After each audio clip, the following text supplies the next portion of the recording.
Welcome back to EmRatThich channel, the best place to learn table tennis. Quadri Aruna versus World Table Tennis, a battle for fairness in the sport. Hello, how are you today? I'm Coach EmRatThich. Quadri Aruna, Africa's highest-ranked table tennis player, finds himself embroiled in a contentious dispute with the International Table Tennis Federation, ITTF, and World Table Tennis, WTT. He said, "My ongoing fight against WTT to change the system."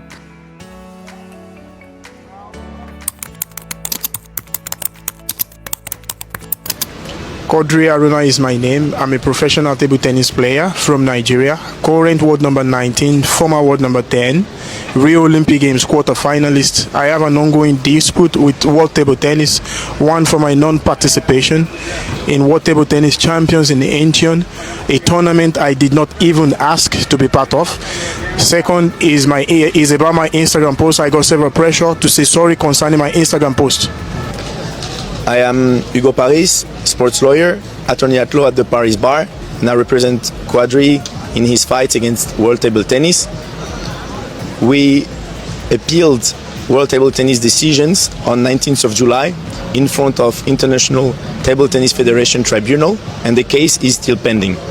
Quadri Aruna was sanctioned with a 0-point penalty for his non-participation at a tournament he didn't ask to be part of. This decision is affecting his world ranking, and he was also sanctioned with a $5,000 fine. We are not only fighting Quadri Aruna's sanction itself, but also the World Table Tennis regulations as a whole.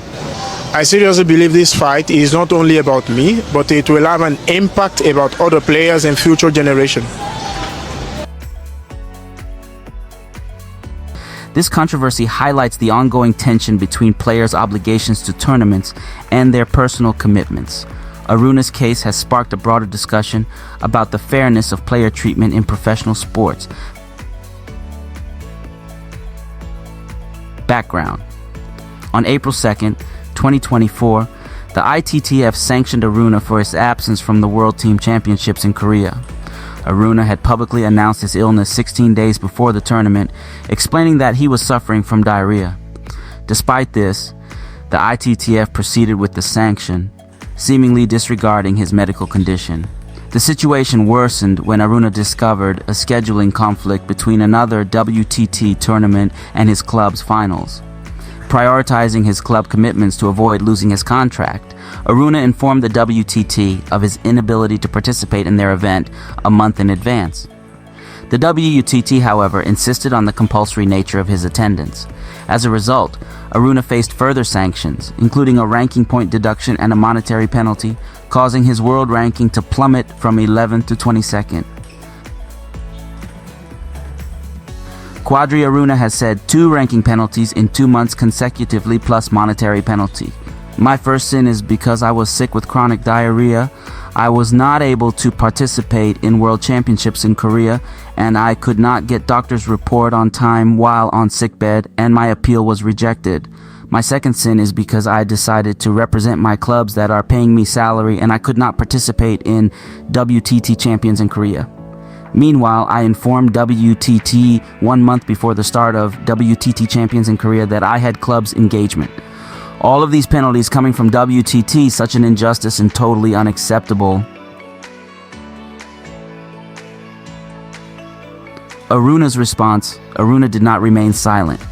He publicly challenged the ITTF and WTT's decisions, questioning the fairness of their actions.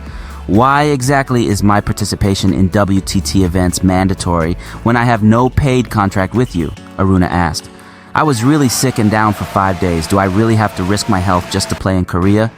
Aruna emphasized that while he pays to participate in WTT events, he earns his living through his club, which supports his family and covers his expenses. "I have a family to take care of and bills to pay. Why must I play where I will not earn money and risk losing my club contract?" Aruna continued, threatening legal action if the sanctions were not reversed. Temporary resolution and ongoing struggles. On June 4th, 2024, Aruna announced that the ITTF had removed the sanctions, expressing his gratitude to the organization. However, the relief was short-lived. During the Olympic Games in Paris, Aruna revealed that the WTT had pressured him to apologize and delete his Instagram posts despite the removal of ITTF sanctions. He was also fined $5,000 for missing the WTT event. The pressure to apologize for my Instagram post was immense, Aruna stated, but I refused to succumb to this unjust act.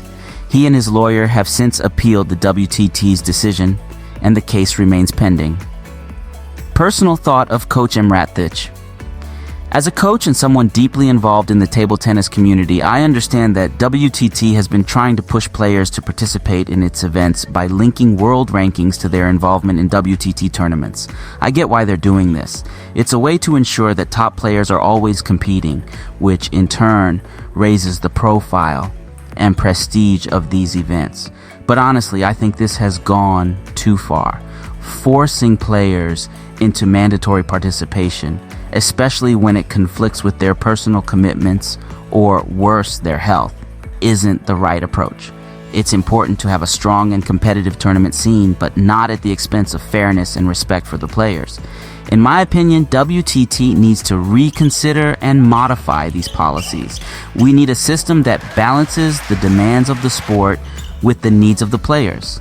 Fairness and flexibility are essential to maintaining the integrity of table tennis and ensuring that we support the athletes who dedicate so much to this sport.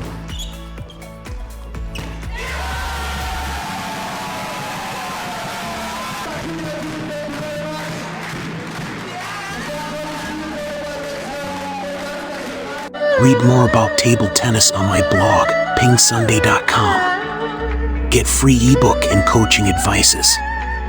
See you in the next video.